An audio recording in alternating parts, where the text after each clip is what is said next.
Баршаңызға сәлем достар. Бүгін сіздермен кабачкіден икра дайындайтын боламыз.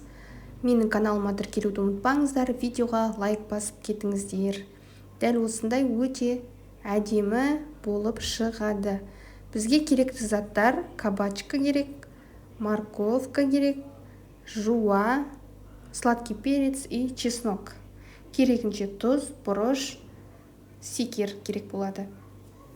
Барлығын осылай теркіден өткізіп, турап кесіп дайындап алдық.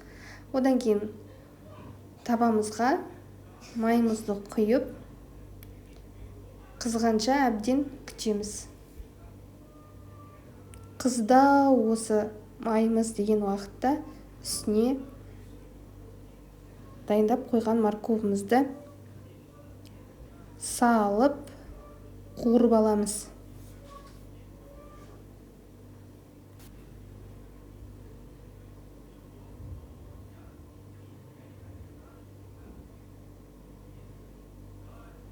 Осылай әбден араластырып, бетін жауып қоямыз. Бір где-то 5 минутқа. 5 минуттан кейін уже қызарып, кәдімгідей қуырылып қалыпты. Содан кейін уже үстіне жуамызды қосамыз. Және менде бір тәтті бұрыш қостым, соны саламыз және чесногын да салып жібердім. Барлығын жақсылап араластырып, қақпағын жауып, тағы да қуыруға жібереміз.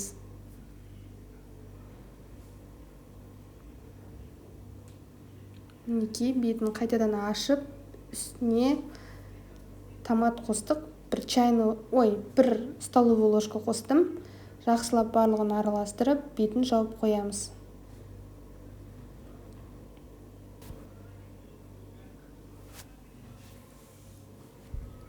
Барлығын араластырып болғаннан кейін үстіне кабачкимызды саламыз және сразу үстіне тұзын, секерін салып қоямын және араластырамыз. Жақсылап араластырып алып, бетін жауып 20 минутқа қалдырамыз. 20 минутта ол бұқтырылып, пісіп қалады.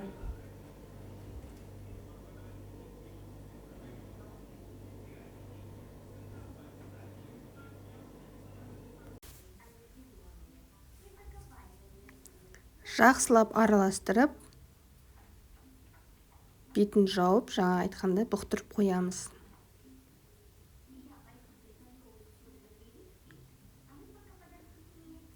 Қазір кабачка көп сияқты болып көрінгенмен, кабачка деген бұқтырылғанда кәдімгідей азайып қалады.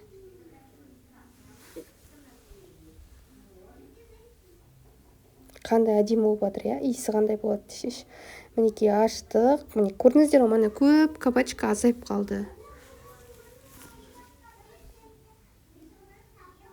Тағы да осылай араластырып,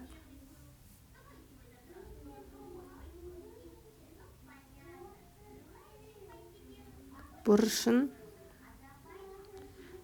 қосамыз. Мен бұл жерде қара бұрыш қостым, паприка қостым, азғантай қостым, сосын укроп осындай. Қосып, барлығын араластырып, тағы да бір 5 минутқа бұқтырып қойдым.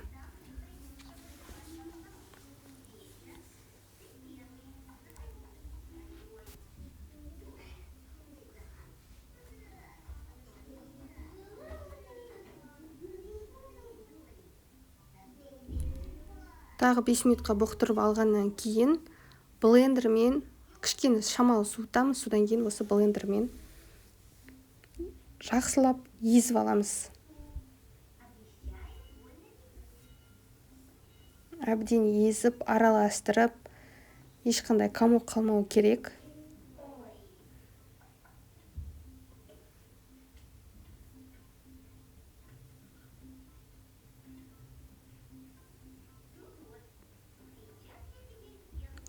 Әбден араластырып болғаннан кейін газға қайтадан қойып, мен 9% уксусты қостым, 2 қасық. 2 столовый ложкамен қостым және қаттылап жақсылап араластырып осылай бүлкілдеп қайнағанша күтеміз. Бүлкіл дегенде абайлаңыздар, қатты шашырап кетуі мүмкін, сол үшін қақпағын дайындап тұру керек, тек сразу жауып тастайтын қылып. Где-то бір 5-10 минут осылай бүлкілдетіп қайнатып, астын сөндіріп, сразу банкіге, стерильденген банкіге жауып тастаймыз. Неке менде бүлкілдеп қайнады, бұлғадым, қайтадан бүлкілдетем, бұлғаймын, қайтадан бүлкілдетем, осы жерде дәмін қараймын. Сосын дәмі если жетіспей тұрса, онда қосатынын қосып, тағы да шамалы араластырып аламыз. Осындай болып шығады. Өте түсі керемет, әдемі болып шықты. Осыны стерильденген банкілерімізге құйып жауып тастаймыз.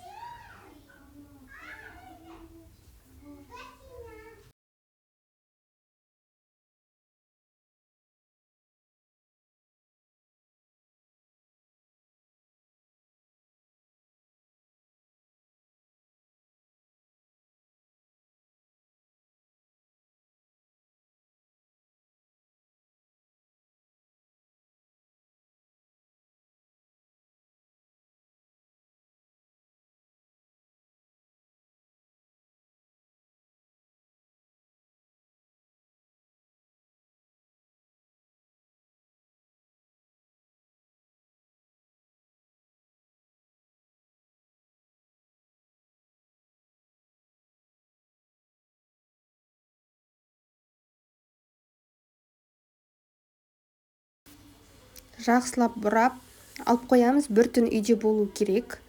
Төңкеріп қоямыз жылы жерге, содан кейін келесі күні шығарамыз.